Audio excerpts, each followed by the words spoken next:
gente falou dessa questão da pandemia. Assim, apesar disso, só para deixar um ânimo de esperança, né, eu acho que apesar dos atrasos, a gente avançou bastante nos tipos de tratamento, tanto que hoje em dia a gente consegue... Mas é mais por força que vocês, os profissionais, A gente, assim, avançou de uma forma geral, muito devagar, mas avançamos nas formas dos tratamentos que a gente pode oferecer hoje aos pacientes, né? Então, existem várias modalidades de tratamento, mas a gente conseguiu avançar nesse sentido, né? De poder oferecer coisas, claro, que depende do lugar onde você está, do estágio, né? Eu trabalho, além do trabalho na Oncologia DOR, né? Eu também trabalho no SUS, então eu vejo, assim, a diferença, que na minha opinião particular não deveria existir, né? Porque eu digo que não é nenhuma diferença, hoje é um abismo, tá?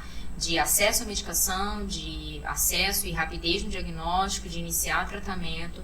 Infelizmente é um abismo. E assim, a gente tinha que falar mais sobre isso também, até pra gente conseguir minimizar essas diferenças, né? A falta de organização pública também, né? Do setor público. Sim. Que eu não vou nem entrar muito aqui, depois eu vou começar a ter uma experiência, não dá nem para eu falar um pouco.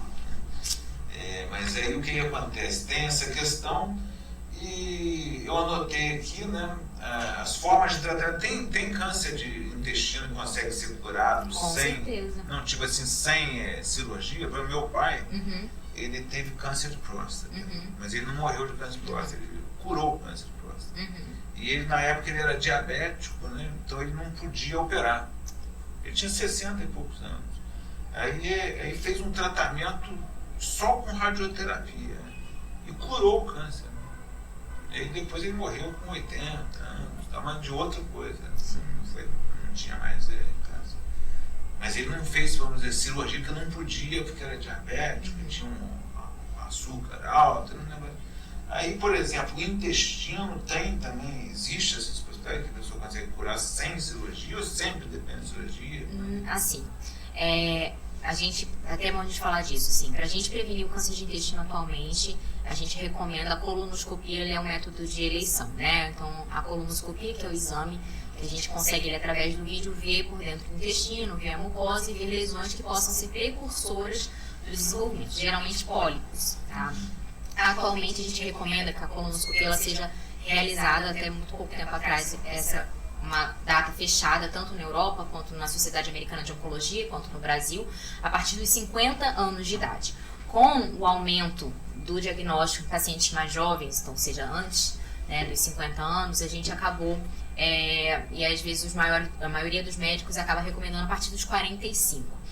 Ou até mesmo 40, dependendo do seu histórico familiar. Uma regra também legal de passar, pacientes com diagnósticos de câncer de intestino na família, ou até outros tipos de câncer, assim, a colonoscopia ela deve ser subtraída menos 10 a idade da pessoa que teve diagnóstico. Então, por exemplo, meu pai teve câncer de intestino aos 50 anos. Aí eu provavelmente tenho que começar a iniciar a fazer minha colonoscopia aos 40. Então eu pego a idade da pessoa, subtraio 10 e eu inicio o rastreamento. Isso é bem delimitado. Individualizado. Individualizado, mas isso deve ser recomendado por conta da coluna. E aí, o quanto você vai repetir a colonoscopia depende do resultado do exame. Então, se forem ali não identificados pólipos, esse paciente pode repetir a colonoscopia em até 5 anos. Se for identificado alguma coisa, em 3, em 2, enfim, isso pode ser também individualizado. Mas é a colonoscopia o método de rastreamento. E aí, a gente, com a colonoscopia, a gente tentando, o nosso objetivo é justamente pegar as lesões mais iniciais. Mas então, eles já não tiram o pólipo? Então, tira o pólipo. E aí esse pólipo vai para uma análise histopatológica. Então ele pode vir ou com uma condição benigna, que é um pólipo simples, então vai vir um apólipo, né, que geralmente é hiperplasia, vem com nomes assim, ou adenoma, que é o adenoma tubular, que é a lesão precursora, mas é benigno. Esse adenoma, se ele ficar lá 5, 10 anos, os fatores de risco ali, ele vai virar um adenocarcinoma. E aí, que é a lesão maligna.